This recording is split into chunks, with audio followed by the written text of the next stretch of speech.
Justo ahora, mientras observas este material, dentro de tu cuerpo fluyen moléculas que no nacieron aquí. En cada célula de tu piel, en cada gota de tu sangre, existen átomos que viajaron durante millones de años a través del vacío cósmico antes de llegar a la Tierra. No es una metáfora poética, es un hecho científico verificado en laboratorios de todo el mundo. Cada respiración que tomas contiene átomos que alguna vez fueron parte de estrellas que explotaron hace miles de millones de años. Pero hay algo aún más perturbador que eso. ¿Y si las primeras moléculas de la vida, los ladrillos fundamentales que dieron origen a todo ser vivo en este planeta, tampoco nacieron aquí? ¿Y si tú, yo, cada planta y cada animal somos literalmente extraterrestres en nuestro propio mundo? Antes de que descartes esta idea como fantasía pseudocientífica, déjame mostrarte las pruebas. Los fundamentos científicos de esta teoría son verdaderamente asombrosos. En el año 2019, científicos de la Universidad de Hawái hicieron un descubrimiento que cambió todo lo que creíamos saber sobre el origen de la vida. Examinando fragmentos del meteorito Murchison que cayó en Australia en el año 1969, encontraron más de 14.000 compuestos orgánicos diferentes. No estamos hablando de moléculas simples. Encontraron aminoácidos, los bloques constructores de las proteínas. Encontraron azúcares, componentes esenciales del ácido desoxirribonucleico. Encontraron bases nitrogenadas, las letras del código genético. Todas estas moléculas llegaron del espacio exterior, preservadas en roca durante 4.600 millones de años. El meteorito Murchison no es un caso aislado. Desde entonces, hemos encontrado componentes orgánicos en docenas de meteoritos caídos en diferentes continentes. ¿Qué significa este descubrimiento? ¿Es posible que la vida no comenzara en un pequeño estanque cálido en la Tierra primitiva, como Darwin imaginó, sino que llegara montada en rocas espaciales que bombardearon nuestro planeta durante millones de años? La teoría tiene un nombre: panspermia. Del griego pan, que significa todo, y sperma, que significa semilla. Semillas de vida esparcidas por todo el universo. Suena como algo sacado de una novela de ciencia ficción, pero algunos de los científicos más respetados del mundo la toman muy en serio. Francis Crick, quien junto con James Watson descubrió la estructura de doble hélice del ácido desoxirribonucleico en 1953, dedicó los últimos años de su vida a explorar esta posibilidad. Fred Hoyle, astrónomo británico que acuñó el término gran explosión para describir el origen del universo, fue un defensor apasionado de la panspermia.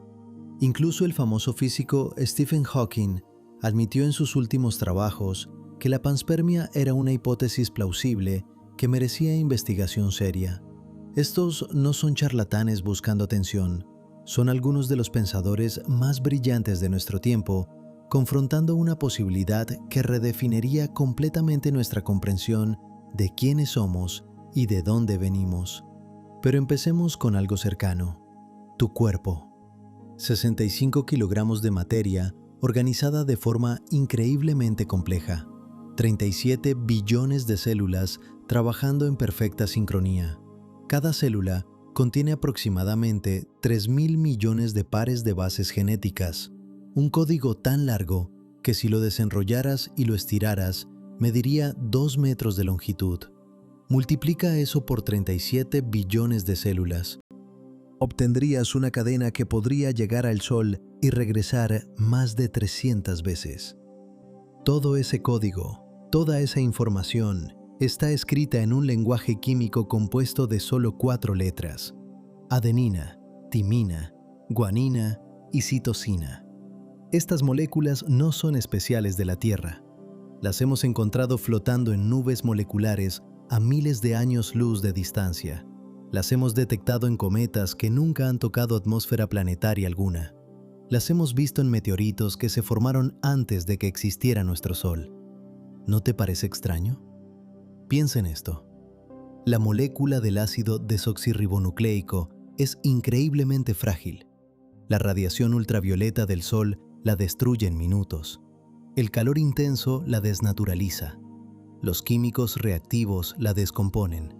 Y sin embargo, estas moléculas orgánicas complejas sobrevivieron al vacío del espacio. Sobrevivieron al frío de 270 grados Celsius bajo cero. Resistieron la radiación cósmica, el calentamiento extremo durante la entrada a la atmósfera y el impacto violento contra la superficie terrestre. ¿Cómo es posible? ¿Qué las protegió durante ese viaje imposible? La respuesta está en la roca misma. Los meteoritos actúan como cápsulas de tiempo, blindaje natural contra el ambiente hostil del espacio. Pero hay algo aún más sorprendente. En el año 2011, una misión científica japonesa recuperó muestras del asteroide Itokawa. Cuando los científicos de la Administración Nacional de Aeronáutica y el Espacio examinaron esas muestras en California, encontraron algo revolucionario. No solo moléculas orgánicas, sino también agua. Agua líquida atrapada en cristales microscópicos de mineral. Este asteroide nunca estuvo cerca del Sol.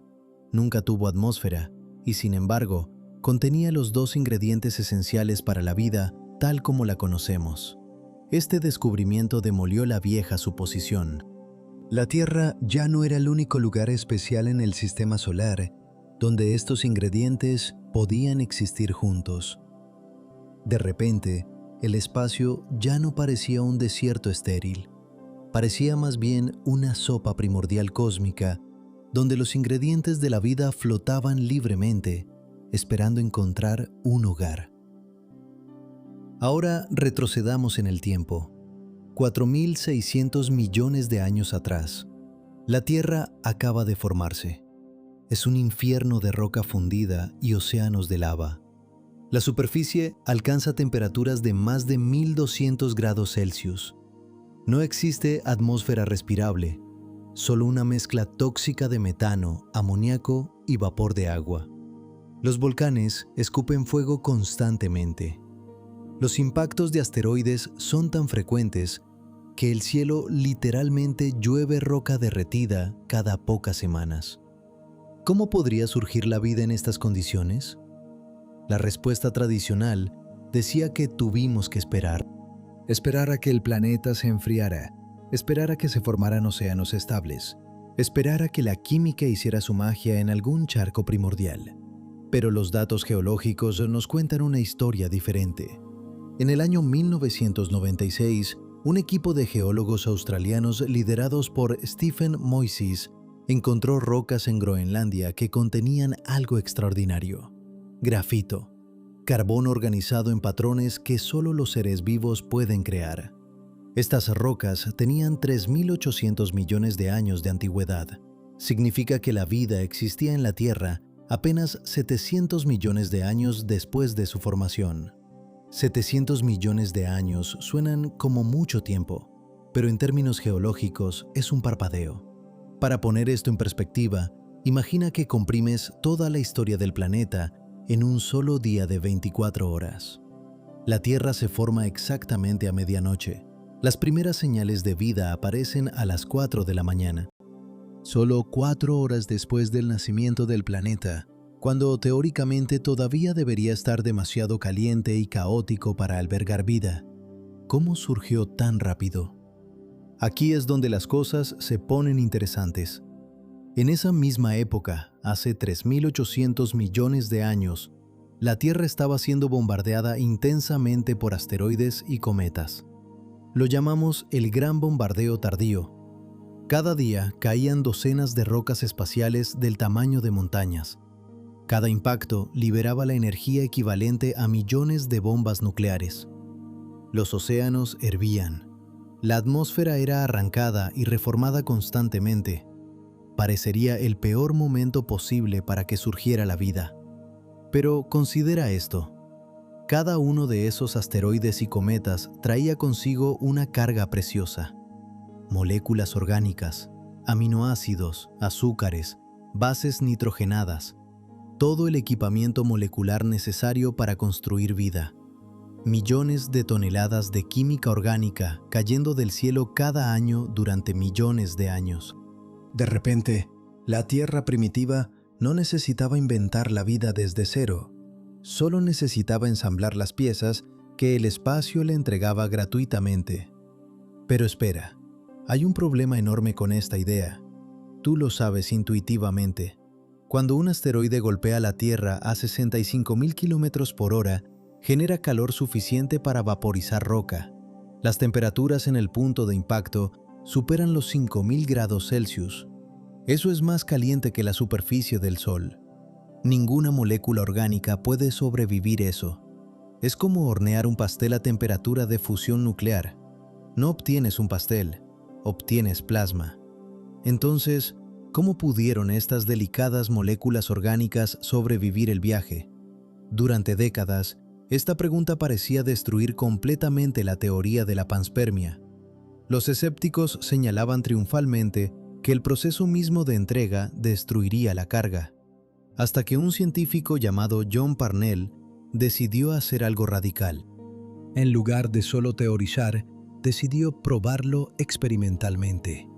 En el año 2002, Parnell y su equipo de la Universidad de Aberdeen en Escocia construyeron un cañón especializado. No estamos hablando de un cañón ordinario. Este dispositivo podía disparar proyectiles a velocidades de hasta 50.000 kilómetros por hora, simulando la velocidad de entrada de un meteorito.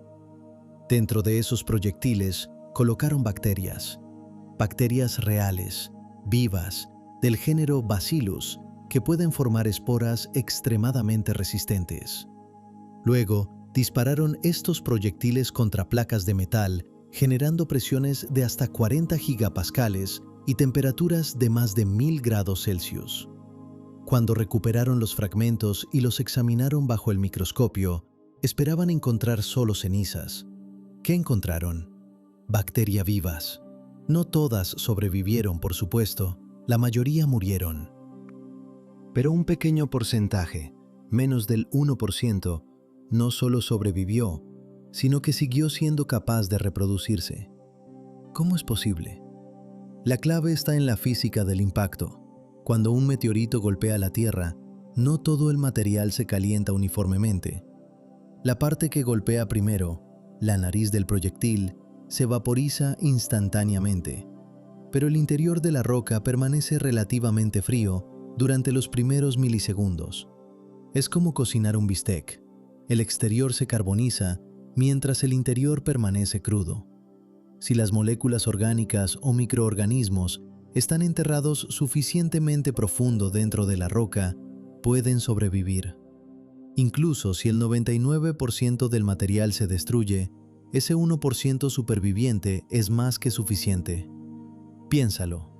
Si un meteorito del tamaño de una casa cae y contiene 1.000 millones de bacterias, la destrucción del 99% todavía deja 10 millones de supervivientes. Eso es más que suficiente para colonizar un planeta entero. Pero estos experimentos solo demostraron que la vida podría sobrevivir el impacto contra la Tierra. No demostraron que pudiera sobrevivir el viaje a través del espacio. Ese es un desafío completamente diferente. El espacio exterior no es solo frío, es un ambiente de radiación increíblemente hostil. Rayos cósmicos galácticos bombardean constantemente cualquier objeto desprotegido. Estos rayos son núcleos atómicos acelerados a velocidades cercanas a la luz, con energías millones de veces mayores que cualquier cosa que podamos crear en aceleradores de partículas terrestres. Cuando golpean el tejido biológico, destrozan el ácido desoxirribonucleico en fragmentos microscópicos. Además, está la radiación ultravioleta del Sol. Sin atmósfera que la filtre, esta radiación es letal. Expon una bacteria desprotegida a la luz solar del espacio y morirá en segundos. ¿Cómo podría sobrevivir cualquier forma de vida a años, décadas o incluso millones de años de viaje interplanetario?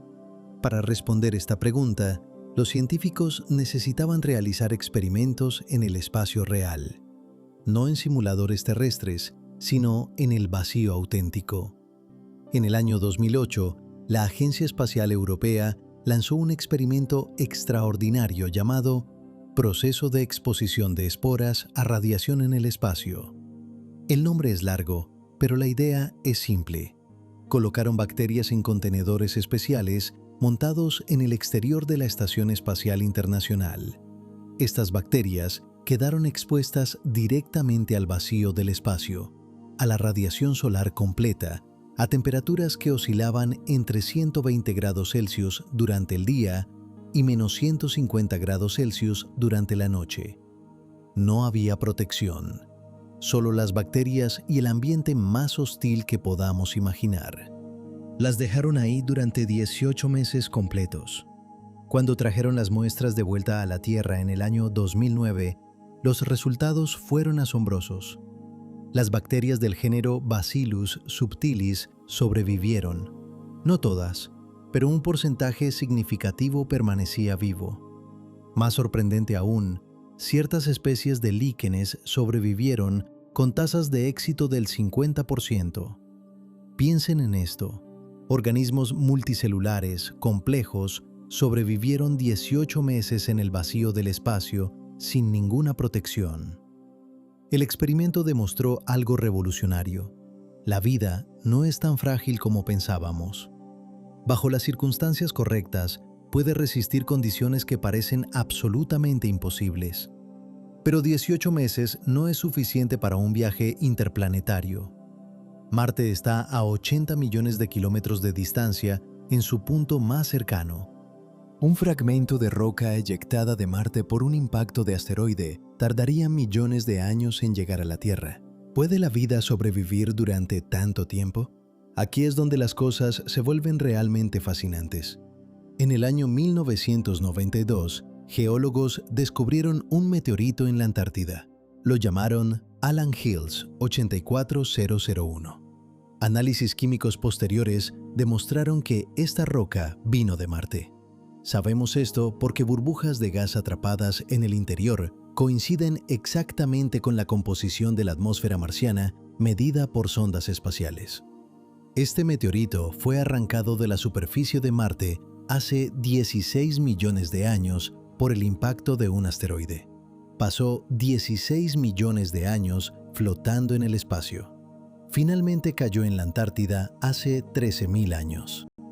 Cuando los científicos de la Administración Nacional de Aeronáutica y el Espacio examinaron este meteorito bajo microscopios electrónicos en el año 1996, encontraron algo controvertido: estructuras microscópicas que se parecen inquietantemente a bacterias fosilizadas.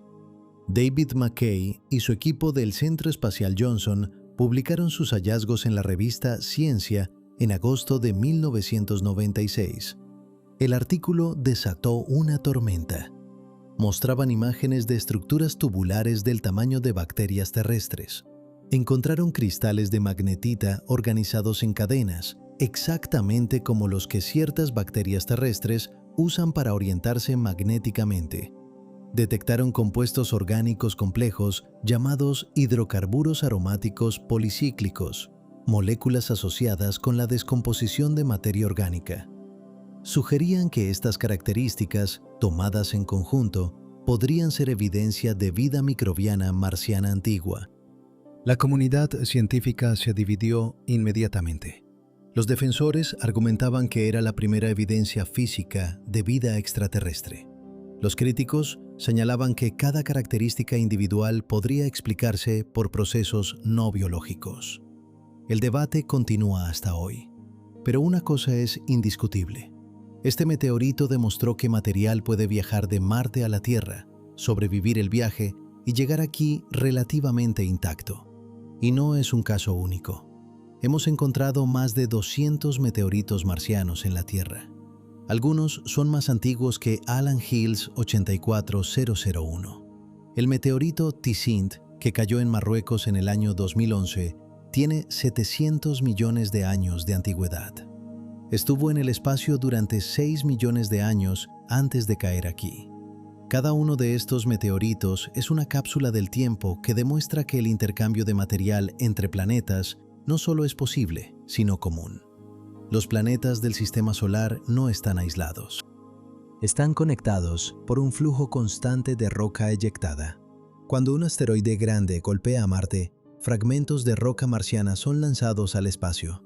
Algunos de esos fragmentos eventualmente cruzan la órbita de la Tierra, y cuando cruzan nuestra órbita en el momento exacto, caen aquí. Es una especie de sistema de correo cósmico, funcionando durante miles de millones de años. Piensen en las implicaciones. Si la vida surgió primero en Marte, cuando ese planeta todavía tenía océanos de agua líquida y una atmósfera densa hace 4.000 millones de años, esas formas de vida microbianas podrían haber sido eyectadas al espacio dentro de rocas. Algunas de esas rocas habrían caído en la Tierra primitiva. Si incluso una sola bacteria viable llegara aquí y encontrara condiciones adecuadas, podría multiplicarse. En pocas generaciones tendríamos miles de millones. En millones de años, esas bacterias marcianas habrían evolucionado y diversificado para llenar cada nicho ecológico disponible en la Tierra. Todo lo que llamamos vida terrestre podría descender de un solo ancestro marciano. Tú podrías ser literalmente marciano. Tus células podrían contener genes que se originaron bajo el cielo rosa de otro planeta. ¿Suena descabellado? Quizás, pero los datos no lo descartan. De hecho, hay razones para pensar que Marte habría sido más hospitalario para la vida temprana que la Tierra. Hace 4.000 millones de años, Marte era muy diferente al desierto congelado que vemos hoy. Evidencia de sondas espaciales como la Curiosidad y la Perseverancia muestra que Marte antiguo tenía ríos, lagos y posiblemente océanos. La atmósfera era lo suficientemente densa para mantener agua líquida en la superficie. El campo magnético del planeta, aunque más débil que el terrestre, todavía existía y proporcionaba alguna protección contra la radiación cósmica. La temperatura era más fría que la Tierra, pero no imposiblemente fría. Microorganismos, como los que viven en la Antártida terrestre, habrían prosperado en esas condiciones.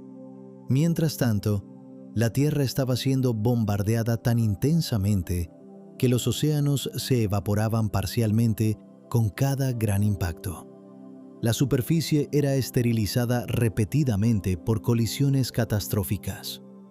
Marte, siendo más pequeño y más distante del cinturón de asteroides principal, habría recibido menos impactos. Podría haber sido el primer planeta en el sistema solar en albergar vida estable. Pero no necesitamos limitarnos a Marte. Los meteoritos pueden viajar entre cualquier par de planetas, aunque con diferentes probabilidades. Cálculos matemáticos realizados por Brett Gladman de la Universidad de Columbia Británica muestran que roca eyectada de la Tierra puede llegar a Marte, Venus, Mercurio e incluso eventualmente a las lunas de Júpiter y Saturno. El proceso es lento, requiere millones de años, pero es inevitable dada suficiente tiempo. Esto significa que si la vida surgió en cualquier parte del sistema solar, podría eventualmente extenderse a todas las demás partes habitables. El sistema solar completo podría compartir un árbol de vida común, con ramas que se originaron en diferentes planetas en diferentes épocas. No seríamos descendientes de marcianos, seríamos primos de marcianos, todos compartiendo un ancestro común que podría haber vivido en cualquier lugar. Pero la panspermia no se limita a nuestro sistema solar. Algunos científicos proponen que la vida podría viajar entre sistemas estelares completamente diferentes. Esto se llama panspermia interestelar y es mucho más especulativo que la versión interplanetaria. Las distancias involucradas son incomprensiblemente vastas. La estrella más cercana al Sol, Próxima Centauri, está a 4,24 años luz de distancia. Eso es 40 billones de kilómetros. Un meteorito típico viaja a unos 50 kilómetros por segundo. A esa velocidad, tardaría 25 millones de años en alcanzar Próxima Centauri, y eso asumiendo que fuera disparado directamente hacia allá, lo cual es astronómicamente improbable. La mayoría de las rocas eyectadas de un planeta simplemente orbitan su estrella indefinidamente o son consumidas por el Sol. Solo una fracción minúscula escapa del sistema estelar completamente. De esas, solo una fracción infinitesimal terminaría apuntando hacia otro sistema estelar habitado. Sin embargo, el universo es antiguo, 13.800 millones de años antiguo, y es vasto. La Vía Láctea contiene entre 200.000 millones y 400.000 millones de estrellas. Incluso, probabilidades infinitesimales se vuelven inevitabilidades cuando las multiplicas por números tan grandes durante tanto tiempo. William Napier, astrónomo del Centro de Astrobiología de la Universidad de Cardiff, calculó que aproximadamente cada 100.000 años, nuestro sistema solar captura un cometa interestelar proveniente de otro sistema estelar. Estos cometas cruzan el espacio entre las estrellas, un viaje que podría durar decenas o incluso cientos de millones de años. Si alguno de esos cometas contenía microorganismos dormidos en su interior, protegidos del frío y la radiación por capas de hielo y roca, podrían entregar vida extraterrestre directamente a la Tierra. De hecho, en el año 2017, detectamos por primera vez un objeto interestelar visitando nuestro sistema solar. Lo llamaron Oumuamua, palabra hawaiana que significa explorador. Este objeto tenía una forma extraña, alargada como un cigarro, y se aceleró de manera anómala al alejarse del Sol. Su composición exacta sigue siendo un misterio porque se movía demasiado rápido para que nuestras ondas lo alcanzaran. Algunos científicos, incluido el astrofísico Abraham Loeb de la Universidad de Harvard, sugirieron que podría ser tecnología artificial de origen extraterrestre. La mayoría de la comunidad científica piensa que es un cometa o asteroide natural con propiedades inusuales. Pero todos están de acuerdo en una cosa: Oumuamua demostró que objetos interestelares visitan nuestro sistema solar. Si uno llegó recientemente, miles o millones deben haber llegado a lo largo de la historia de la Tierra, y algunos de esos visitantes podrían haber transportado pasajeros microscópicos. Entonces, ¿dónde nos deja todo esto? Tenemos evidencia sólida de que los ingredientes de la vida llueven constantemente del espacio. Sabemos que microorganismos pueden sobrevivir impactos violentos y exposición prolongada al vacío. Hemos demostrado que material viaja regularmente entre planetas dentro de nuestro sistema solar. Incluso hemos confirmado que objetos interestelares visitan nuestro vecindario cósmico.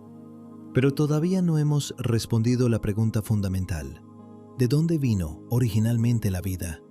La panspermia no resuelve el misterio del origen de la vida, simplemente lo mueve a otro lugar. Si la vida en la Tierra vino de Marte, ¿de dónde vino la vida en Marte? Si vino de otro sistema estelar, ¿dónde surgió originalmente? En algún momento, en algún lugar, la vida tuvo que emerger de materia no viva. La panspermia no elimina esa necesidad, solo expande el espacio y el tiempo disponibles para que ocurra. Y quizás eso es precisamente su valor. Uno de los mayores problemas del origen de la vida en la Tierra es el tiempo. La Tierra se formó hace 4.600 millones de años. Estuvo completamente fundida durante los primeros 100 millones de años. Luego fue bombardeada intensamente durante 700 millones de años más. Esto nos deja una ventana de tal vez 100 a 200 millones de años para que la vida surgiera desde cero. Eso suena como mucho tiempo, pero a nivel molecular no lo es. Ensamblar una célula funcional desde componentes químicos básicos requiere una cantidad extraordinaria de química compleja. Las probabilidades de que todas las moléculas correctas se encuentren en la secuencia correcta, en el lugar correcto, son astronómicamente bajas. Tan bajas que algunos biólogos consideran casi milagroso que sucediera tan rápido. Aquí es donde la panspermia cambia el juego. Si la vida no tuvo que surgir en la Tierra, si solo tuvo que ser sembrada aquí desde el exterior, entonces el tiempo disponible se expande dramáticamente. El universo tiene 13.800 millones de años. Las primeras estrellas se formaron apenas 200 millones de años después de la gran explosión. Las primeras galaxias contenían miles de millones de estrellas que nacieron, vivieron y murieron miles de millones de años antes de que nuestro Sol siquiera existiera. Esas estrellas antiguas tenían planetas. Algunos de esos planetas habrían tenido océanos y atmósferas. En alguno de esos mundos antiguos, en algún océano alienígena, bajo un sol extraño, las moléculas orgánicas podrían haberse ensamblado en el primer organismo autorreplicante. Ese ancestro primordial habría tenido miles de millones de años adicionales para evolucionar, multiplicarse y extenderse. Cuando eventualmente su mundo murió, consumido por su estrella moribunda o esterilizado por un impacto cataclísmico, algunos descendientes podrían haber sobrevivido en rocas eyectadas al espacio. Esas rocas vagaron por la galaxia durante eones, cruzando distancias inimaginables, hasta que algunas cayeron en mundos jóvenes como la Tierra primitiva. Bajo este escenario, nosotros no somos el primer experimento de vida del universo. Somos parte de una tradición mucho más antigua, una línea genética que podría extenderse a través de generaciones de estrellas y planetas. Tus células podrían contener información genética que se originó cuando el universo tenía menos de la mitad de su edad actual. Cuando miras tus manos, cuando sientes los latidos de tu corazón, podrías estar experimentando la continuación de un proceso que comenzó hace más de 10.000 millones de años en un lugar del universo que nunca conoceremos. No eres solo terrestre, no eres solo marciano. Podrías ser descendiente directo de la primera chispa de vida que se encendió en los albores del tiempo cósmico. ¿Qué te parece eso? ¿Te hace sentir más pequeño o infinitamente más conectado con el cosmos? Pero hay un lado oscuro en esta idea. Si la vida puede viajar entre mundos, entonces también pueden hacerlo las enfermedades. Cada meteorito que cae potencialmente trae consigo pasajeros microscópicos. La mayoría serían incompatibles con la bioquímica terrestre y morirían rápidamente. Pero, ¿y si algunos fueran compatibles? Imagine un virus o bacteria extraterrestre que casualmente utiliza el mismo código genético que nosotros. Podría infectar células terrestres sin que nuestros sistemas inmunes reconocieran la amenaza. No tendríamos defensas evolucionadas contra patógenos que se desarrollaron en mundos completamente diferentes. Algunas pandemias históricas inexplicables podrían haber sido causadas no por mutaciones terrestres, sino por invasores microscópicos que llegaron del espacio. Es una idea perturbadora y completamente especulativa. No tenemos evidencia de que esto haya sucedido jamás, pero tampoco podemos descartarlo completamente. Fred Hoyle y Chandra Wickramasinghe, astrobiónomos que fueron defensores apasionados de la panspermia, llevaron esta idea aún más lejos en los años 80. Propusieron que la pandemia de gripe de 1917, que mató a 50 millones de personas, podría haber sido desencadenada por virus que llegaron en polvo cometario. Señalaron que la pandemia se extendió con una rapidez inusual y apareció simultáneamente en ubicaciones geográficamente distantes, un patrón que no encajaba bien con los modelos tradicionales de transmisión de enfermedades. Sugirieron que partículas de polvo infectadas con virus flotaron desde la estratosfera superior, depositándose aleatoriamente en todo el mundo. La mayoría de los epidemiólogos rechazaron esta idea como ridícula. La evidencia genética posterior demostró que el virus de la gripe de 1917 era definitivamente terrestre, probablemente una mutación de cepas aviares existentes. Pero la pregunta más amplia permanece: ¿podría una enfermedad extraterrestre llegar aquí algún día? La respuesta honesta es que no lo sabemos. Pero hay razones para no entrar en pánico.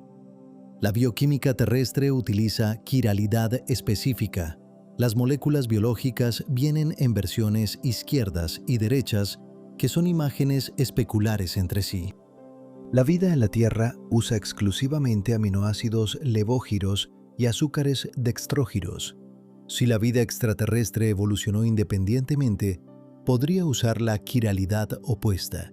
En ese caso, sus moléculas serían químicamente inertes en nuestros cuerpos. Sería como tratar de enchufar un enchufe europeo en un toma estadounidense. La forma física simplemente no encaja. Sin embargo, si la panspermia es correcta y toda la vida en la galaxia comparte un ancestro común, entonces toda vida usaría la misma quiralidad. En ese caso, la compatibilidad sería posible.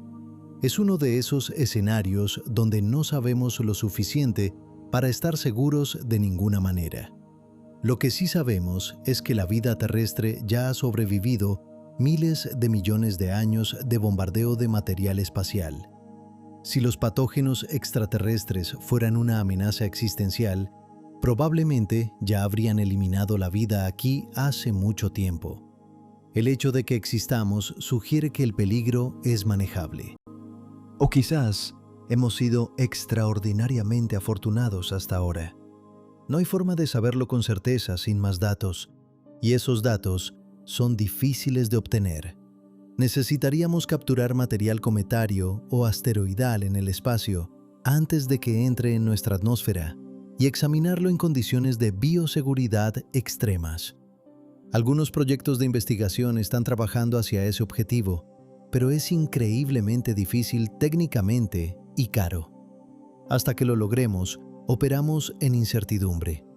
Hablemos ahora de algo diferente, de algo que los científicos rara vez admiten en público: las cosas que no sabemos, los experimentos que fallaron, los datos que contradicen nuestras teorías favoritas, las preguntas que preferimos evitar porque no tenemos buenas respuestas.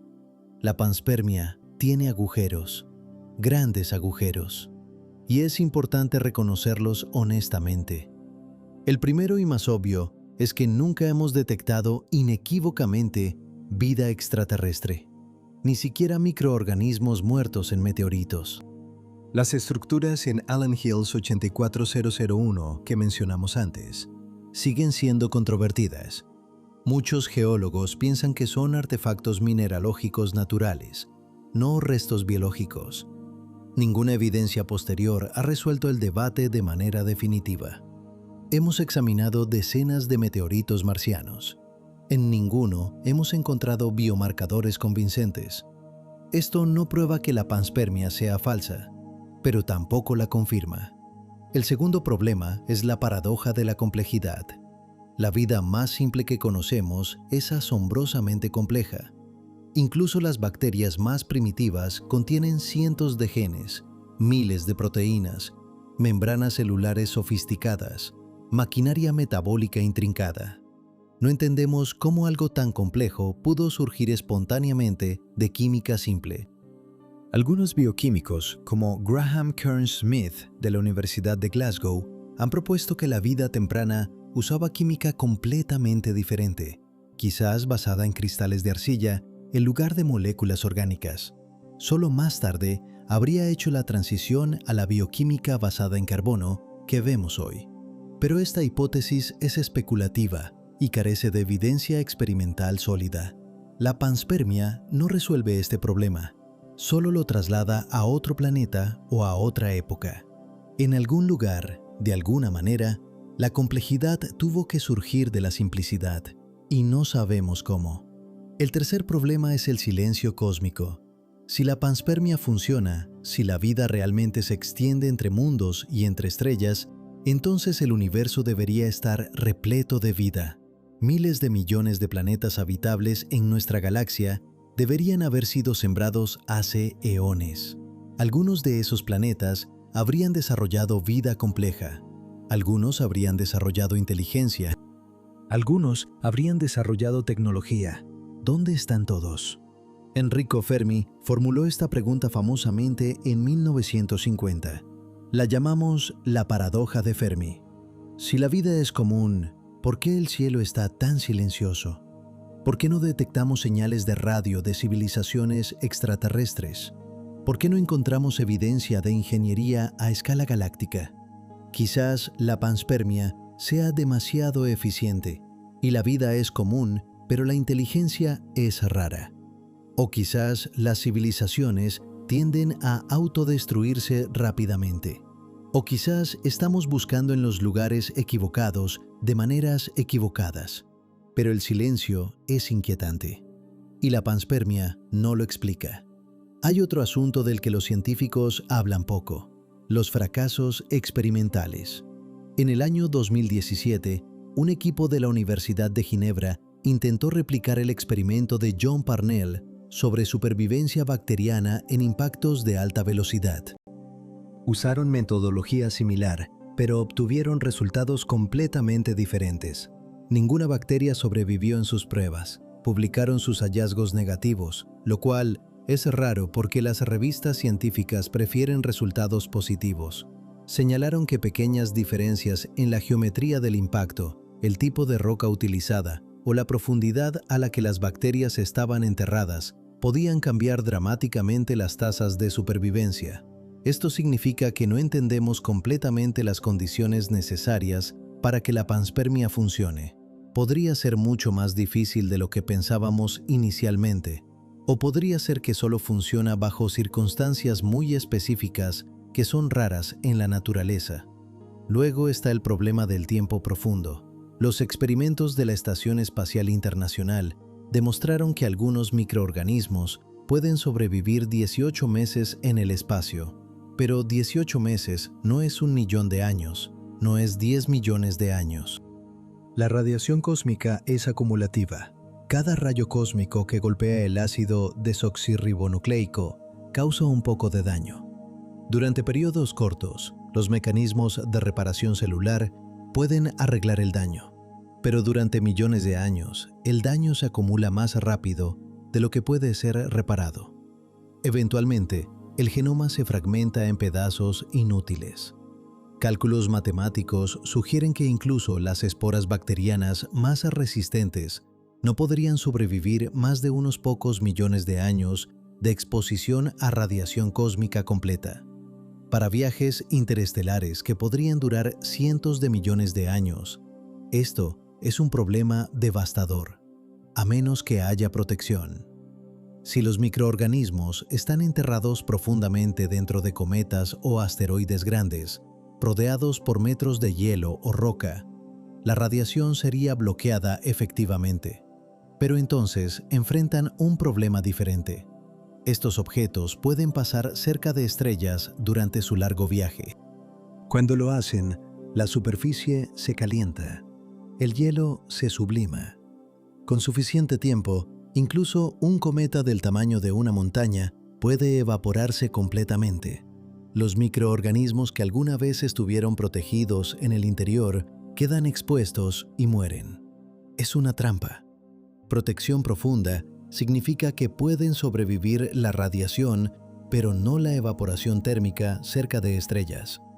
Protección superficial significa que pueden resistir el calor pasajero, pero no la radiación a largo plazo. El equilibrio correcto existe solo en un rango muy estrecho de condiciones. ¿Qué tan común es ese rango en la naturaleza? No lo sabemos. Y aquí está la pregunta que casi nunca se hace en voz alta. ¿Por qué debería importarnos? Supongamos que la panspermia es verdadera. Supongamos que la vida en la Tierra vino de Marte o de algún cometa interestelar o de un planeta que orbitaba una estrella que murió hace 10.000 millones de años. ¿Qué diferencia hace prácticamente? Seguimos siendo nosotros. Nuestros genes seguirían siendo los mismos. Nuestra historia evolutiva seguiría siendo la misma. El hecho de que el primer ancestro viviera en otro lugar no cambia quiénes somos ahora. ¿O sí lo hace? Este es el punto donde la ciencia se encuentra con la filosofía y donde las cosas se vuelven realmente interesantes. Porque resulta que importa profundamente. No científicamente quizás, pero existencialmente. Durante toda la historia humana, hemos contado historias sobre nuestro origen. Cada cultura tiene su mito de creación. Adán y Eva en el jardín, Prometeo moldeando humanos del barro, los dioses nórdicos formando el mundo del cuerpo de un gigante. Estas historias nos anclan, nos dicen quiénes somos, de dónde venimos, qué significa ser humano. La ciencia moderna reemplazó esos mitos con su propia narrativa. La vida surgió espontáneamente en la Tierra primitiva, evolucionó durante miles de millones de años. Finalmente, produjo organismos lo suficientemente complejos como para contemplar su propio origen. Somos terrenales. Este planeta es nuestro hogar original, nuestro único hogar. Todo lo que somos surgió aquí. Pero si la panspermia es correcta, esa narrativa es falsa. Nuestro origen no está aquí, está en otro lugar, en algún mundo que nunca conoceremos, bajo algún sol que nunca veremos. Este planeta no es nuestro hogar original. Es solo el último en una larga serie de hogares que nuestros ancestros celulares habitaron. Somos refugiados cósmicos, semillas sopladas por vientos gravitacionales de un mundo moribundo a uno joven.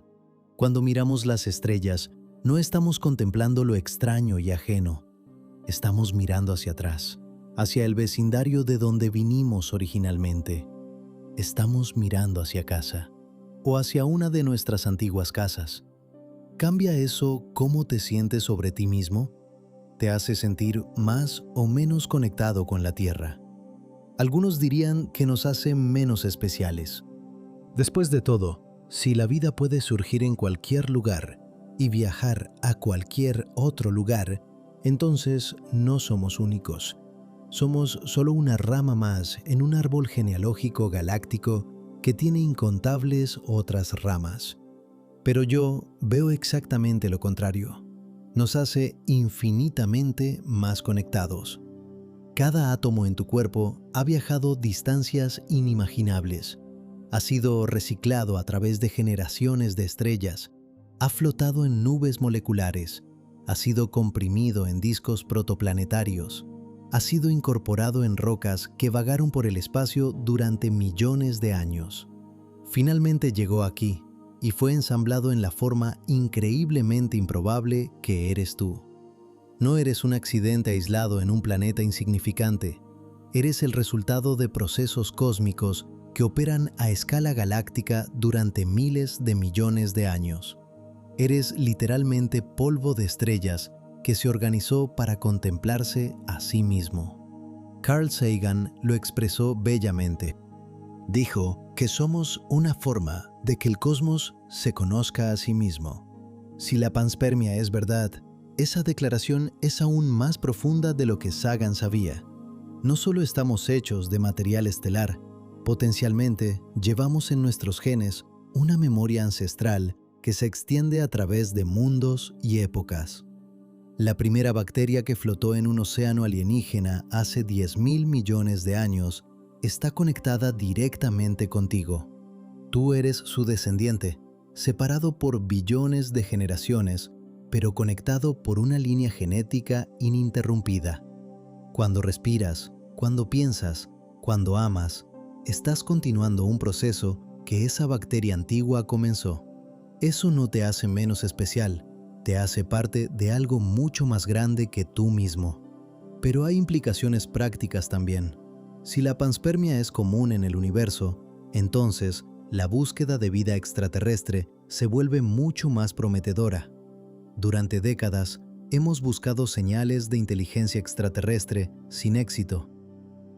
El programa de búsqueda de inteligencia extraterrestre ha monitoreado el cielo continuamente desde el año 1960. Han examinado millones de señales. No han encontrado nada definitivo. Esto ha llevado a algunos científicos a concluir que estamos solos en el universo, que la vida inteligente es tan improbablemente rara que podríamos ser la única en la galaxia, quizás en todo el universo observable. Pero si la panspermia funciona, esa conclusión es prematura. La ausencia de señales tecnológicas no significa ausencia de vida. Podría significar simplemente que la vida inteligente es rara, mientras que la vida microbiana es común. Y si la vida microbiana es común, entonces no necesitamos buscar en sistemas estelares distantes. Podemos buscar en nuestro propio patio trasero cósmico. Marte es el objetivo obvio. Sabemos que tuvo agua líquida. Sabemos que tuvo una atmósfera más densa. Sabemos que las condiciones fueron potencialmente habitables durante miles de millones de años. Si alguna vez albergó vida, algunos descendientes podrían sobrevivir todavía en refugios subterráneos. Depósitos de hielo bajo la superficie, acuíferos profundos protegidos de la radiación. La vida microbiana terrestre existe hasta 4 kilómetros bajo tierra. No hay razón para pensar que la vida marciana no pudiera hacer lo mismo. De hecho, el subsuelo marciano podría ser más hospitalario que la superficie. Sin actividad tectónica que lo perturbe, sin erosión que lo desgaste, podría preservar ecosistemas microbianos durante eones. Las misiones actuales a Marte están buscando precisamente eso. El vehículo explorador Perseverancia, que aterrizó en el cráter Jezero en febrero de 2021, está recolectando muestras de roca que eventualmente serán traídas a la Tierra. Estas muestras provienen de un antiguo delta de río donde el agua fluyó hace 3.700 millones de años. Si alguna vez existió vida en Marte, este es exactamente el tipo de lugar donde sus restos podrían preservarse. Cuando esas muestras regresen a la Tierra, probablemente alrededor del año 2033, serán examinadas con instrumentos millones de veces más sensibles que cualquier cosa que podamos enviar a Marte. Buscaremos biomarcadores, patrones químicos que solo la vida puede crear, isótopos de carbono fraccionados de maneras específicas, moléculas quirales en proporciones no aleatorias, estructuras microscópicas que se parezcan a células o fósiles celulares. Pero Marte no es el único lugar donde buscar. Las lunas heladas del sistema solar exterior son objetivos igualmente prometedores. Europa, luna de Júpiter, tiene un océano de agua líquida bajo su corteza de hielo. Sabemos esto porque mediciones magnéticas de la nave espacial Galileo mostraron campos magnéticos inducidos consistentes con un océano conductor. El espesor del hielo se estima entre 10 y 30 kilómetros. Debajo hay un océano global que podría tener más de 100 kilómetros de profundidad. Eso es más agua que todos los océanos de la Tierra combinados. Y ese océano ha existido durante miles de millones de años, mantenido líquido por calentamiento tidal de la gravedad de Júpiter. Las condiciones podrían ser perfectas para vida microbiana. De hecho, podrían ser mejores que las de la Tierra primitiva, porque son estables durante periodos increíblemente largos. Encélado, una pequeña luna de Saturno, es aún más intrigante. La nave Cassini detectó géiseres gigantes de agua brotando de grietas en su polo sur. Estos géiseres alcanzan alturas de cientos de kilómetros. Están expulsando material directamente del océano subterráneo al espacio. Cassini voló a través de estos penachos y analizó su composición. Encontró agua, por supuesto, pero también encontró moléculas orgánicas complejas, sales que indican química oceánica activa, hidrógeno molecular, que podría ser producido por actividad hidrotermal en el fondo oceánico. Todas estas son señales que, en la Tierra, estaríamos asociando con ambientes habitables. Y la belleza de Encélado es que no necesitamos perforar a través de kilómetros de hielo para alcanzar el océano. Podemos simplemente volar a través de los penachos y recolectar muestras directamente. La Administración Nacional de Aeronáutica y el Espacio está planeando misiones específicamente para hacer esto. Europa Clipper, programado para lanzamiento en 2024, orbitará Júpiter y realizará docenas de sobrevuelos cercanos de Europa. Llevará instrumentos para detectar moléculas orgánicas en cualquier penacho que la Luna esté expulsando. Si encuentra biomarcadores convincentes, misiones de seguimiento podrían incluir aterrizadores que perforen el hielo o sumergibles que exploren el océano. Es ciencia ficción que se convierte en ciencia factual. Dentro de nuestras vidas, podríamos tener una respuesta definitiva a la pregunta de si existe vida más allá de la Tierra. Y si la encontramos, el siguiente paso obvio es determinar si está relacionada con nosotros. Si comparte el mismo código genético, la misma bioquímica fundamental, las mismas quiralidades moleculares. Si lo hace, sería evidencia contundente de panspermia. Significaría que toda la vida en el sistema solar comparte un ancestro común. Imagina el impacto cultural de ese descubrimiento. Imagina abrir el periódico y leer el titular: "La vida en Europa está relacionada con la vida en la Tierra. Compartimos un ancestro común que vivió hace miles de millones de años. Somos primos de microorganismos que flotan en un océano alienígena bajo kilómetros de hielo". ¿Cómo cambiaría eso la perspectiva humana? Algunas personas estarían emocionadas. Confirmaría que no estamos solos. Demostraría que la vida es resistente, adaptable, capaz de prosperar en condiciones que parecen absolutamente hostiles. Demostraría que el universo está vivo de maneras que apenas comenzamos a comprender. Pero otras personas estarían perturbadas. Desafiaría narrativas religiosas sobre creación especial. Forzaría una reevaluación de nuestro lugar en el cosmos. Ya no seríamos la creación única de un creador. Seríamos un accidente cósmico, una semilla que germinó en el lugar correcto, en el momento correcto. Pero esa es una visión demasiado pesimista. Accidente no es la palabra correcta. Inevitabilidad podría serlo. Si la panspermia funciona, si la vida se extiende naturalmente de mundo en mundo, entonces el universo no es un lugar estéril, salpicado aleatoriamente con raros oasis de vida. Es un jardín fértil donde la vida brota constantemente en cualquier lugar donde las condiciones lo permitan. La vida no es una anomalía rara que ocurrió solo una vez en la historia cósmica. Es una propiedad emergente de la materia organizada, tan inevitable como la formación de estrellas o galaxias. Bajo esta perspectiva, nosotros no somos especiales porque somos únicos. Somos especiales porque somos ejemplos de un proceso universal. Somos lo que sucede cuando el universo se organiza de ciertas maneras. Y ese proceso está ocurriendo en incontables lugares en este momento. Ahora consideremos la dirección opuesta. No de dónde vino la vida, sino hacia dónde va.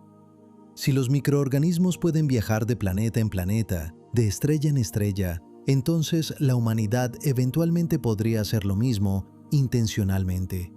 No esperando millones de años para que rocas aleatorias transporten vida, sino diseñando deliberadamente misiones para sembrar vida en mundos estériles. Esto se llama panspermia dirigida. La idea fue propuesta seriamente por Francis Crick y Leslie Orgel en 1973. Sugirieron que una civilización avanzada podría enviar naves no tripuladas cargadas con microorganismos diseñados para sobrevivir en diferentes ambientes planetarios. Estas naves viajarían durante miles o millones de años, eventualmente alcanzando sistemas estelares distantes. Cuando encontraran planetas habitables, liberarían su carga. Los microorganismos colonizarían esos mundos, eventualmente evolucionando en ecosistemas complejos. Suena fantástico, pero técnicamente es factible incluso con tecnología que podríamos desarrollar en el próximo siglo. No necesitamos naves que viajen a la velocidad de la luz. Velocidades del 1 o 2% de la velocidad de la luz serían suficientes. A esas velocidades podríamos alcanzar estrellas cercanas en cientos de años. Y no necesitamos humanos a bordo, solo esporas bacterianas diseñadas para resistir el viaje. Tardigrados que ya sabemos que pueden sobrevivir décadas en el vacío del espacio. Cianobacterias que podrían comenzar a oxigenar atmósferas planetarias. Líquenes que podrían descomponer roca estéril en suelo. Sería terraformación a escala galáctica. Una forma de que la humanidad extienda su legado mucho más allá de la eventual muerte de nuestro Sol. Algunos consideran esto ético. Argumentan que tenemos la responsabilidad de preservar y extender la vida, que en un universo que eventualmente morirá en oscuridad fría, cuando todas las estrellas se apaguen, cada oportunidad para crear vida es valiosa. Sembrar vida en mundos estériles no perjudica a nadie. No hay ecosistemas nativos que destruir, solo roca muerta que podríamos transformar en algo vivo. Es el máximo acto de creación, convertirnos en los dioses jardineros del cosmos. pero otros lo encuentran profundamente perturbador. Argumentan que no tenemos derecho a alterar mundos prístinos para nuestros propios fines, que incluso si un planeta parece muerto, podría albergar química prebiótica que eventualmente evolucionaría en vida por sí misma. Al sembrar ese mundo con vida terrestre, estaríamos destruyendo esa posibilidad. Estaríamos contaminando el universo con nuestros genes, eliminando la diversidad potencial que podría surgir naturalmente. Es un debate filosófico profundo, sin respuestas fáciles. Pero quizás sea irrelevante, porque si la panspermia natural funciona, entonces ya estamos contaminando otros mundos sin intentarlo. Cada vez que enviamos una nave espacial a Marte, a pesar de nuestros mejores esfuerzos de esterilización, probablemente estamos llevando bacterias terrestres. Esas bacterias podrían sobrevivir en nichos protegidos, podrían multiplicarse si encuentran agua líquida. En miles de años, podrían evolucionar para adaptarse a condiciones marcianas. Estaríamos colonizando Marte microbiológicamente mucho antes de que los humanos establezcan bases permanentes allí. Y si alguna de esas naves eventualmente es expulsada al espacio por futuros impactos de asteroides, podríamos estar iniciando inadvertidamente cadenas de panspermia que alcanzarán otros sistemas estelares en millones de años. La humanidad ya podría estar sembrando la galaxia sin siquiera darse cuenta. Volvamos a algo más fundamental, a algo que los científicos realmente no entienden, pero rara vez admiten: el problema del origen del código genético. Todas las formas de vida en la Tierra usan el mismo código para traducir secuencias de ácido desoxirribonucleico en proteínas. 64 combinaciones posibles de 3 bases de ácido ribonucleico codifican solo 20 aminoácidos. El código es redundante. Múltiples combinaciones producen el mismo aminoácido. Esta redundancia proporciona protección contra mutaciones. Un cambio aleatorio en una base a menudo no cambia la proteína resultante. Es un sistema ingeniosamente diseñado. Pero aquí está el problema. No hay razón química o física para que este código específico sea el único posible. Podrían existir códigos alternativos que funcionen igual de bien. Algunos podrían funcionar incluso mejor. Entonces, ¿por qué toda la vida terrestre usa exactamente el mismo código? La respuesta estándar es que el código evolucionó una vez muy temprano en la historia de la vida. Una vez establecido, cambiar el código sería catastrófico. Cada proteína en cada célula dependería del código existente. Un cambio significaría que todas las proteínas se fabricarían incorrectamente. El organismo moriría instantáneamente. Por lo tanto, el código quedó congelado. Todos los organismos posteriores heredaron ese código ancestral. Esto tiene sentido, pero levanta una pregunta perturbadora. Si el código se congeló tan temprano, ¿cuándo exactamente sucedió? Las evidencias geológicas sugieren que la vida existía hace al menos 3.800 millones de años. Para ese tiempo, el código genético ya debía estar establecido porque todos los organismos posteriores lo comparten. Eso nos da apenas 700 a 800 millones de años para que la vida no solo surgiera, sino que también evolucionara un sistema de codificación genética tan sofisticado que todavía lo usamos hoy sin cambios. 700 millones de años suenan como mucho tiempo, pero considera lo que tuvo que suceder. Primero, las moléculas orgánicas simples tuvieron que formarse. Aminoácidos, azúcares, bases nitrogenadas. Luego esas moléculas tuvieron que ensamblarse en polímeros más largos, proteínas, ácidos ribonucleicos. Luego esos polímeros tuvieron que comenzar a autorreplicarse. Esto requiere catálisis. Algunas moléculas de ácido ribonucleico pueden catalizarse a sí mismas. Lo llamamos ribosimas, pero son increíblemente ineficientes comparadas con las proteínas. Eventualmente, el sistema tuvo que evolucionar un código que permitiera que secuencias de ácido ribonucleico especificaran proteínas específicas. Esas proteínas luego podrían actuar como catalizadores eficientes. Es un problema de huevo y gallina. Necesitas proteínas para hacer ácidos ribonucleicos eficientemente. Necesitas ácidos ribonucleicos para especificar proteínas. ¿Cuál vino primero? La hipótesis del mundo de ácido ribonucleico sugiere que el ácido ribonucleico vino primero. Actuó tanto como almacén de información como catalizador. Solo más tarde las proteínas asumieron el rol catalítico y el ácido desoxirribonucleico asumió el rol de almacenamiento. Esto es plausible y está respaldado por evidencias experimentales. Pero incluso si aceptamos esto, sigue siendo un sistema increíblemente complejo para evolucionar en 700 millones de años en un ambiente hostil. Algunos bioquímicos han calculado que la probabilidad de que un conjunto funcional de ribosimas autorreplicantes surgiera por ensamblaje aleatorio es menos de 1 en 10 elevado a la 40. Esas son probabilidades astronómicamente bajas. Incluso con 700 millones de años de química aleatoria en océanos de todo un planeta, parece improbablemente afortunado que sucediera tan rápido. A menos que no sucediera aquí. Si la panspermia es correcta, si la vida llegó a la Tierra ya portando un código genético establecido, entonces tuvimos mucho más tiempo para que esa química compleja evolucionara. No 700 millones de años, sino potencialmente miles de millones de años adicionales en planetas más antiguos, orbitando estrellas que se formaron antes que nuestro Sol. El código genético podría haberse originado hace 10.000 millones de años. Habría tenido tiempo de sobra para perfeccionarse. Cuando finalmente llegó a la Tierra, era un sistema maduro y robusto que simplemente continuó funcionando.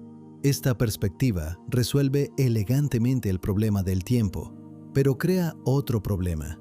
Si el código es tan antiguo, tan ampliamente distribuido, entonces esperaríamos encontrarlo en cualquier vida extraterrestre que descubriéramos. Si todos compartimos un ancestro común que estableció el código hace eones, entonces la vida marciana, la vida en Europa, incluso la vida en planetas alrededor de otras estrellas, debería usar el mismo código genético que nosotros. Esto es comprobable. Cuando finalmente obtengamos muestras de supuesta vida extraterrestre, no solo buscaremos moléculas orgánicas genéricas, buscaremos específicamente el código genético. Si encontramos ácido desoxirribonucleico usando las mismas 4 bases, codificando proteínas usando el mismo sistema de tripletes, eso sería evidencia extremadamente fuerte de parentesco común. Sería casi imposible que 2 sistemas de vida independientes evolucionaran exactamente el mismo código por convergencia. Es como si 2 personas en lados opuestos del mundo inventaran independientemente el mismo idioma con las mismas palabras y gramática. No sucede. Si el código coincide, compartimos ancestros, pero si el código es diferente, si la vida marciana usa bases diferentes o codifica aminoácidos de manera diferente, entonces sabríamos que la vida surgió independientemente al menos 2 veces en nuestro sistema solar. Eso sería igual de revolucionario porque demostraría que la vida emerge fácilmente siempre que las condiciones sean adecuadas. Ahora, aquí está algo que realmente debería mantenerte despierto por la noche: el problema del silencio. Hemos hablado sobre cómo la panspermia podría distribuir vida por toda la galaxia, cómo los microorganismos podrían viajar en cometas y meteoritos, cómo las civilizaciones avanzadas podrían sembrar vida deliberadamente. Si esto es cierto, si la vida es común, entonces, ¿dónde están todos? ¿Por qué no hemos detectado señales de inteligencia extraterrestre? ¿Por qué el cielo está tan silencioso? Enrico Fermi formuló esta pregunta en 1950 durante una conversación casual sobre platillos voladores.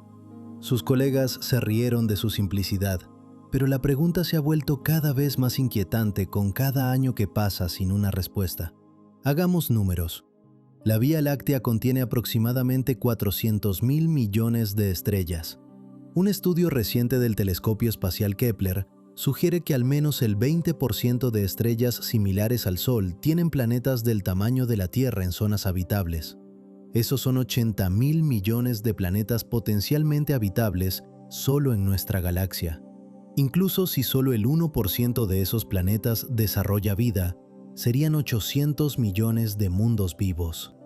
Si solo el 1% de esos desarrolla vida compleja, serían 8 millones de mundos con organismos multicelulares. Si solo el 1% de esos desarrolla inteligencia, serían 80.000 civilizaciones en la Vía Láctea. 80.000 civilizaciones capaces de construir radiotelescopios, enviar señales, tal vez incluso viajar entre estrellas. Algunas de esas civilizaciones deberían ser millones de años más avanzadas que nosotros. ¿Dónde están? Las explicaciones propuestas son numerosas y perturbadoras.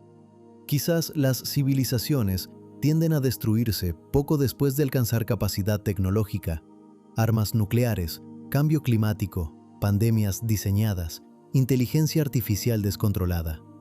Quizás existe una especie de gran filtro que elimina civilizaciones antes de que puedan extenderse por las estrellas.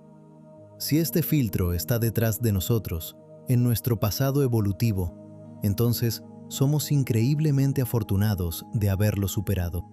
Pero si el filtro está adelante, esperándonos, entonces nuestro futuro es sombrío. O quizás las civilizaciones avanzadas simplemente no están interesadas en comunicarse. Podríamos ser demasiado primitivos para merecer atención.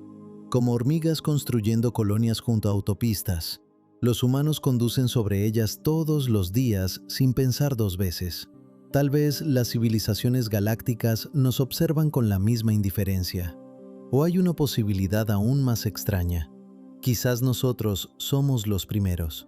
Quizás en este rincón de la galaxia, en este momento particular de la historia cósmica, la humanidad es la primera especie en alcanzar inteligencia tecnológica. Parece arrogante incluso sugerirlo, pero tiene que haber una primera civilización. Alguien tiene que ser pionero. Las condiciones para vida compleja solo han existido durante los últimos 5.000 millones de años aproximadamente. Las primeras generaciones de estrellas no tenían planetas rocosos porque no existían elementos pesados. Esos elementos fueron creados en supernovas. Se necesitaron generaciones de estrellas para enriquecer el universo con carbono, oxígeno, hierro. Luego se necesitaron miles de millones de años para que la vida evolucionara desde microorganismos simples hasta cerebros capaces de construir civilizaciones. Quizás estamos justo en el momento correcto. No demasiado temprano, cuando las condiciones eran inadecuadas. No demasiado tarde, cuando todas las oportunidades ya fueron tomadas. Justo en el dulce punto donde la vida inteligente recién está comenzando a emerger. Si eso es cierto, tenemos una responsabilidad increíble. No solo sobrevivir, sino extendernos. No solo explorar nuestro sistema solar, sino alcanzar otras estrellas. No solo preservar la vida en la Tierra, sino sembrarla en todo lugar donde pueda arraigarse. Porque si nosotros no lo hacemos, si nos autodestruimos o permanecemos atrapados en este único planeta hasta que algún desastre nos elimine, entonces la oportunidad podría perderse por otros millones de años. El universo podría permanecer oscuro y silencioso durante eones adicionales. Pero si tenemos éxito, si nos convertimos en una civilización multiplanetaria y eventualmente interestelar, podríamos ser los ancestros de incontables especies futuras que se extenderán por toda la galaxia. Nuestros genes, mezclados y evolucionados de formas inimaginables, podrían persistir durante miles de millones de años. Seríamos para las futuras formas de vida lo que esas primeras bacterias ancestrales son para nosotros. El punto de origen, la semilla de todo lo que vendría después. Pero regresemos a la ciencia dura, a los experimentos que están sucediendo ahora mismo, a los datos que están llegando de misiones en curso. Porque por más fascinante que sea la especulación filosófica, la panspermia solo será aceptada como teoría válida si puede ser probada experimentalmente, y los científicos están trabajando precisamente en eso. En el año 2019, investigadores de la Universidad de Edimburgo realizaron un experimento extraordinario. Tomaron muestras de meteoritos y las sometieron a condiciones que simulaban entrada atmosférica. No solo calor y presión, sino también el bombardeo de partículas de alta energía que ocurre cuando un objeto atraviesa la ionosfera. Después del tratamiento, analizaron las muestras buscando compuestos orgánicos que hubieran sobrevivido. Los resultados fueron sorprendentes. Más del 60% de los aminoácidos originales permanecían intactos. Las moléculas habían sido protegidas por la matriz mineral circundante. Esto es crítico porque demuestra que no solo las bacterias resistentes pueden sobrevivir el viaje espacial. Incluso las moléculas orgánicas relativamente delicadas pueden llegar intactas si están adecuadamente protegidas. Significa que un meteorito que cae en la Tierra primitiva no solo trae ladrillos básicos como carbono y nitrógeno, trae componentes complejos preensamblados, aminoácidos listos para formar proteínas, azúcares listos para construir ácidos nucleicos. La química prebiótica no tiene que empezar desde cero. Puede comenzar varios pasos adelante en el camino hacia la vida. Esto acelera dramáticamente el cronograma. Reduce el tiempo necesario para que la vida emerja de miles de millones de años a tal vez solo millones de años, quizás incluso menos. Otro estudio fascinante provino del Instituto Max Planck de Química en Alemania en el año 2018. Científicos liderados por Oliver Trapp demostraron que los aminoácidos pueden formarse espontáneamente en condiciones que simulan el interior de asteroides. Mezclaron compuestos simples como amoníaco, metano y agua.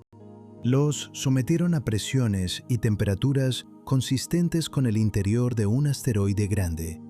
Después de solo unas horas, detectaron la formación de aminoácidos complejos. No necesitaron añadir energía externa o catalizadores especiales. El proceso ocurrió naturalmente. Esto significa que los asteroides no son solo transportadores pasivos de moléculas orgánicas, son fábricas químicas activas. Durante su larga deriva a través del espacio, están constantemente sintetizando nuevas moléculas orgánicas en su interior. Cuando finalmente impactan un planeta, entregan no solo moléculas antiguas preservadas, sino también una carga fresca de química prebiótica. Combinando estos dos descubrimientos, obtienes un sistema increíblemente eficiente para distribuir los ingredientes de la vida. Los asteroides sintetizan moléculas orgánicas durante millones de años. Cuando impactan planetas, protegen esas moléculas del calor de entrada. Las entregan al océano o suelo, donde pueden comenzar a ensamblarse en estructuras más complejas. Repetido durante millones de impactos a lo largo de cientos de millones de años, esto representa una cantidad masiva de química orgánica cayendo del cielo. La Tierra primitiva habría sido bombardeada con moléculas prebióticas. El océano habría sido una sopa cada vez más rica de aminoácidos, azúcares, lípidos. Eventualmente, en algún lugar de ese océano, las concentraciones alcanzaron un umbral crítico donde las moléculas comenzaron a autoensamblarse en estructuras que podían replicarse. Y una vez que comenzó la replicación, la evolución darwiniana tomó el control. Pero hay un giro más reciente que hace todo esto aún más plausible. En el año 2020, astroquímicos de la Universidad de Leiden en los Países Bajos detectaron azúcares complejos en nubes moleculares interestelares. Usando el telescopio radiométrico ALMA en Chile, observaron la región de formación estelar Sagitario B2. Encontraron glicolaldehído, el azúcar más simple, y también moléculas relacionadas con ribosa, el azúcar que forma la columna vertebral del ácido ribonucleico. Estas moléculas estaban flotando libremente en el espacio interestelar, entre las estrellas, en regiones donde se están formando nuevos sistemas planetarios. Esto significa que, cuando nuestro sistema solar se estaba formando, hace 4.600 millones de años, estas moléculas orgánicas complejas ya estaban presentes en la nube de gas y polvo que colapsó para formar el Sol y los planetas. Piensen en las implicaciones. No tuvimos que esperar a que la vida evolucionara después de que la Tierra se formara. Los ingredientes estuvieron presentes desde el principio. Estaban incorporados en los asteroides y cometas que se formaron junto con los planetas. Cuando esos objetos bombardearon la Tierra temprana, no estaban introduciendo química extraña desde el exterior. Estaban devolviendo los mismos ingredientes que formaron nuestro mundo en primer lugar.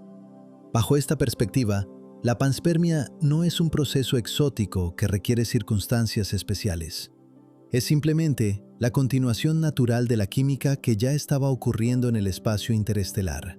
La vida no surgió a pesar del ambiente espacial hostil. Surgió como parte de ese ambiente. El espacio no es el enemigo de la vida, es su cuna. Ahora, consideremos algo que pocas personas saben, algo que los científicos descubrieron, pero que no recibió mucha atención pública. En el año 2016, investigadores japoneses publicaron un estudio en la revista Astrobiología que debería haber sido titular en todos lados. Demostraron que las bacterias pueden sobrevivir no solo el impacto contra un planeta, sino también la eyección desde un planeta al espacio. Simularon las condiciones de un gran impacto de asteroide golpeando la superficie terrestre. Las rocas son vaporizadas y expulsadas al espacio a velocidades de decenas de kilómetros por segundo. El equipo colocó bacterias dentro de muestras de roca y las sometió a aceleraciones de más de 400.000 veces la gravedad terrestre. La mayoría de las bacterias murieron, pero un pequeño porcentaje sobrevivió. Esto completa el círculo.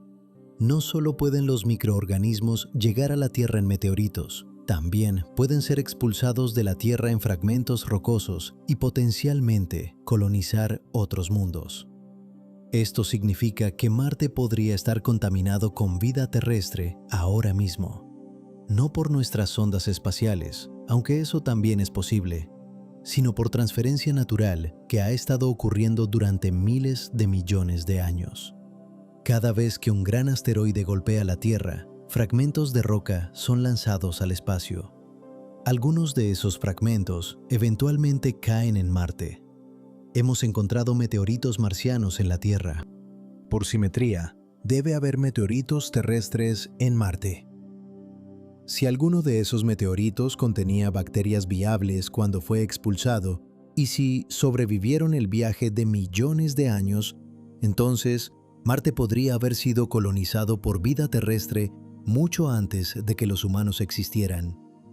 Cuando finalmente encontremos vida en Marte, la pregunta crítica será: ¿es nativa marciana o es vida terrestre que llegó allí naturalmente hace eones? La única forma de saberlo con certeza es examinar su genética. Si la vida marciana usa el mismo código genético que la vida terrestre, con las mismas bases de ácido desoxirribonucleico y los mismos aminoácidos en las mismas configuraciones quirales, entonces probablemente está relacionada con nosotros. Podríamos secuenciar su genoma y construir un árbol filogenético que mostraría exactamente cuándo divergieron nuestros ancestros. Quizás hace 3.000 millones de años, quizás hace 1.000 millones de años, o quizás hace solo 100 millones de años si la transferencia fue relativamente reciente. Pero si la vida marciana usa química fundamentalmente diferente, bases diferentes, quiralidad opuesta, entonces sabríamos que surgió independientemente. Eso sería aún más emocionante, porque demostraría que la vida no es un accidente único, es un fenómeno que emerge naturalmente bajo las condiciones apropiadas. Hablemos de algo que los investigadores prefieren no discutir públicamente: los fallos. Los experimentos que no funcionaron, los datos contradictorios que desafían nuestras teorías favoritas. En el año 2015, un equipo de la Universidad de Princeton intentó replicar los experimentos de supervivencia bacteriana en el espacio. Usaron las mismas especies de Bacillus que habían mostrado tasas de supervivencia altas en estudios anteriores. Pero esta vez, después de solo 6 meses de exposición en la Estación Espacial Internacional, todas las bacterias estaban muertas. 0 supervivientes. Publicaron sus resultados negativos en una revista especializada que pocos leen. El estudio contradice directamente los hallazgos anteriores. ¿Por qué la discrepancia? Nadie está completamente seguro. Pequeñas diferencias en cómo las muestras fueron preparadas, en qué parte del módulo espacial fueron montadas, en la orientación respecto al Sol. Cualquiera de estos factores podría cambiar dramáticamente las tasas de supervivencia. Esto revela algo importante.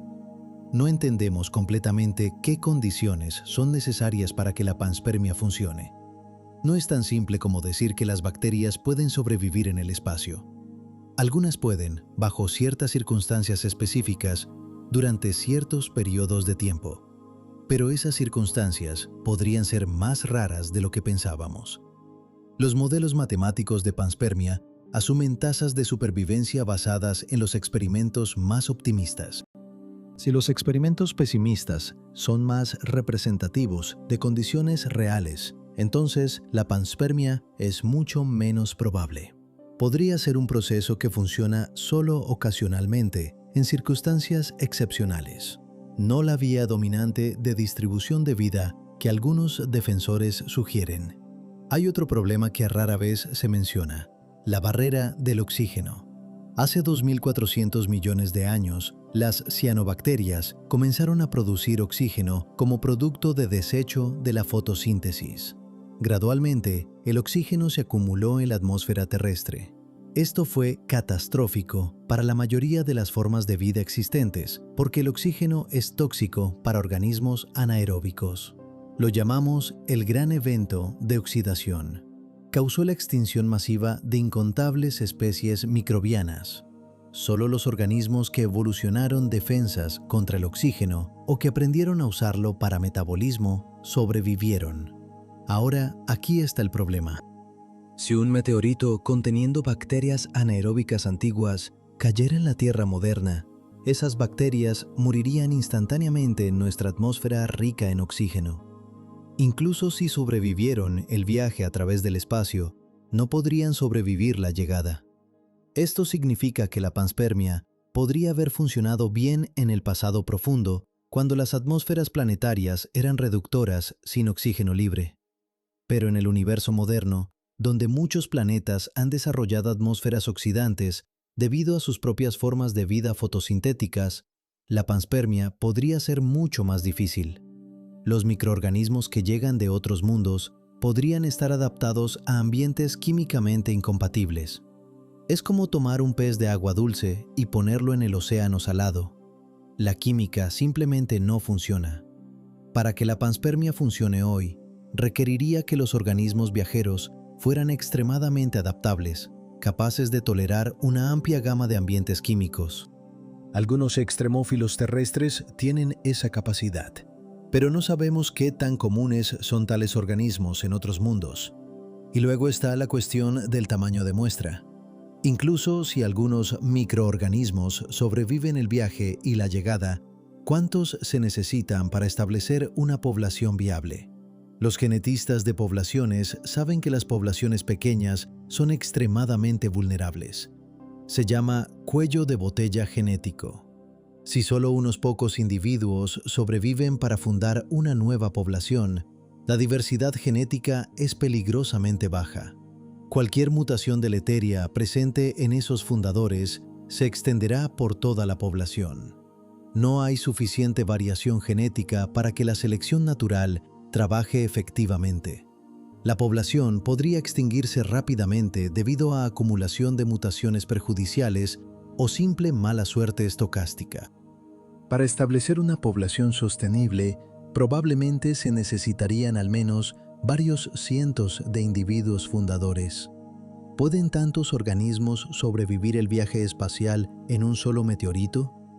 Los experimentos sugieren que las tasas de supervivencia son bajas, generalmente menos del 1%. Un meteorito tendría que contener decenas de miles de bacterias inicialmente para que cientos sobrevivan. Eso es posible, pero requiere que el meteorito haya sido densamente colonizado antes de la eyección. Estas no son objeciones fatales a la panspermia, son complicaciones que hacen el proceso más difícil y menos probable de lo que el escenario optimista sugiere. No descartan la panspermia, pero sugieren que podría ser un evento raro en lugar de común. Quizás la vida se extiende entre mundos solo ocasionalmente, bajo un conjunto específico de circunstancias fortuitas. Si ese es el caso, entonces encontrar evidencia de vida relacionada en múltiples mundos de nuestro sistema solar sería aún más significativo. Significaría que tuvimos la suerte de estar en uno de esos sistemas donde la transferencia exitosa ocurrió. Pero aquí está el secreto que los científicos realmente no quieren que sepas. No porque sea escandaloso o controvertido, sino porque es humillante. Después de décadas de investigación, miles de artículos publicados, incontables horas de tiempo de telescopio, cientos de misiones espaciales, todavía no tenemos idea de cómo comenzó la vida, ni siquiera un poco. Podemos simular la formación de aminoácidos en laboratorio, eso es fácil. Stanley Miller lo hizo en 1953 con equipo que cabía en una mesa. Pero ir de aminoácidos a proteínas funcionales, de proteínas a células autorreplicantes, ese salto sigue siendo completamente misterioso. Nadie ha logrado crear vida sintética desde componentes no vivos. Ni siquiera estamos cerca. El experimento más ambicioso en esta dirección fue realizado por Craig Venter y su equipo. En el año 2010, anunciaron que habían creado la primera célula sintética. Los titulares proclamaron que habían creado vida artificial, pero eso era engañoso. Lo que realmente hicieron fue sintetizar químicamente un genoma basado en el de una bacteria existente. Luego, insertaron ese genoma sintético en una célula huésped de la cual habían eliminado el genoma original. La célula huésped, usando su maquinaria metabólica existente, leyó el genoma sintético y comenzó a funcionar según sus instrucciones. Fue un logro técnico impresionante, pero no crearon vida desde cero. Usaron una célula existente como plantilla. Es como reemplazar el disco duro de una computadora y decir que construiste una computadora nueva. Cambiaste un componente, pero el sistema básico ya estaba allí. Crear una célula verdaderamente desde cero requeriría ensamblar no solo el genoma, sino también la membrana celular, los ribosomas, todas las proteínas metabólicas, el sistema de replicación de ácido desoxirribonucleico, el sistema de traducción genética. Cada uno de estos componentes es increíblemente complejo, y todos tienen que funcionar juntos simultáneamente. No puedes construirlos uno por uno porque cada parte necesita las otras partes para funcionar. Es el problema definitivo de huevo y gallina. El metabolismo necesita información genética para saber qué hacer. La información genética necesita metabolismo para replicarse. ¿Cuál vino primero? Después de un siglo de investigación, todavía no lo sabemos. Y esa ignorancia es profundamente incómoda para la comunidad científica. La panspermia no resuelve este problema, solo lo traslada a otro lugar y otro tiempo. Pero quizás eso es precisamente lo que necesitamos. Quizás el origen de la vida es tan improbable, requiere tantas coincidencias afortunadas que solo podría suceder en un lugar muy especial, bajo condiciones muy específicas. Un planeta con la química perfecta, el rango de temperatura perfecto, la combinación perfecta de energía y protección. Tal planeta podría ser extremadamente raro. Quizás solo existe uno de esos planetas por galaxia, o uno por cúmulo de galaxias. Pero una vez que la vida surge allí, puede extenderse, puede colonizar millones de mundos menos perfectos, que aún son lo suficientemente buenos para sostener vida una vez que está establecida.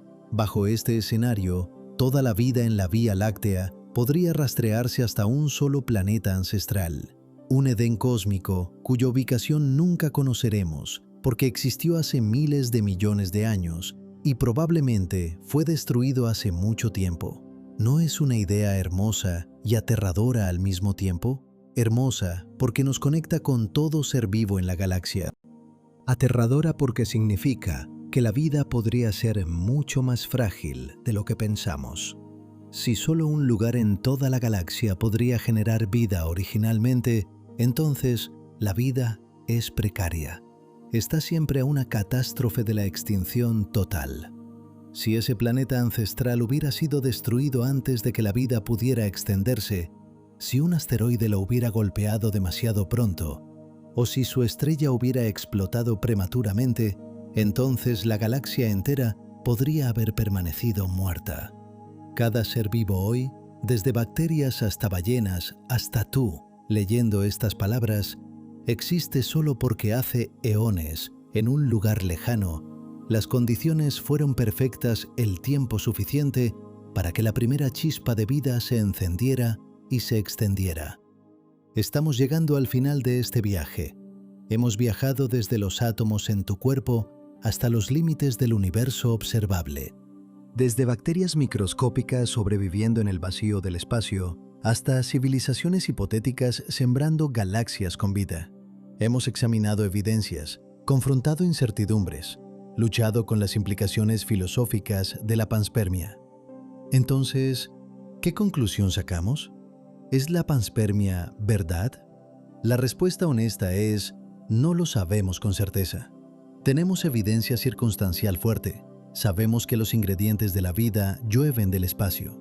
Sabemos que los microorganismos pueden sobrevivir viajes espaciales bajo ciertas condiciones. Sabemos que el material viaja rutinariamente entre planetas. Pero evidencia circunstancial no es prueba definitiva. Para probar la panspermia más allá de duda razonable, necesitaríamos encontrar vida extraterrestre y demostrar que está genéticamente relacionada con la vida terrestre. Eso podría suceder en las próximas décadas si encontramos microorganismos en Marte o las lunas heladas de Júpiter y Saturno. O podría no suceder nunca, si resulta que estamos solos en nuestro sistema solar. Pero incluso si no encontramos vida extraterrestre cercana, la panspermia seguirá siendo una hipótesis viable. La ausencia de evidencia no es evidencia de ausencia. Simplemente significa que necesitamos seguir buscando. Y mientras tanto, podemos maravillarnos ante la posibilidad. Podemos contemplar el hecho de que cada átomo en nuestro cuerpo ha viajado distancias inconcebibles, ha sido reciclado a través de generaciones de estrellas, ha participado en procesos cósmicos de elegancia y escala asombrosas. Tú no eres pequeño, no eres insignificante. Eres el resultado de 13.800 millones de años de evolución cósmica. Eres materia estelar organizada de tal manera que puede contemplarse a sí misma, preguntarse sobre sus orígenes, buscar significado en un universo vasto e indiferente. Cada pensamiento que tienes, cada emoción que sientes, cada decisión que tomas, es el universo experimentándose a través de ti. Y si la panspermia es correcta, eres parte de un linaje que podría extenderse a través de mundos y épocas. Tus ancestros microbianos podrían haber flotado en océanos alienígenas bajo soles extraños. Podrían haber sobrevivido viajes que destruirían cualquier cosa que podamos construir con nuestra tecnología actual. Podrían haber colonizado mundos que nunca sabremos que existieron, y ahora tú, su descendiente, estás aquí, mirando las estrellas, preguntándote, buscando.